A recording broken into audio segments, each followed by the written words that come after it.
Why so sad? May sugat ang kanyang paa. Kaya malungkot siya. Kahit bigyan mo siya ng treats, didend man niya. Ayun o. Kahit may treats, ayaw niyang gumalaw. Masakit ang paa niya.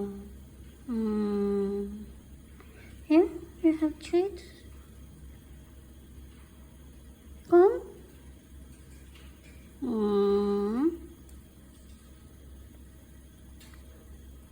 Masakit talaga, no?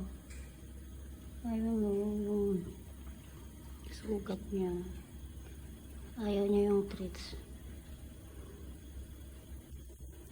May nararamdaman siya. Dati-dati, pag wala siyang sakit, tatakbo na yan pag pinakita mo yung treats. Ngayon, kahit na, ayan o, hindi niya pinapansin. So sad. Ayun yun. Oh, hindi siya makagalaw. Ayaw mo? Okay, I can take your treats. Ayun.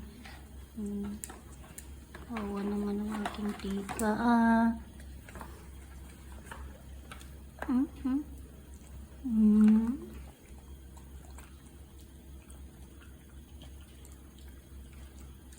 Good.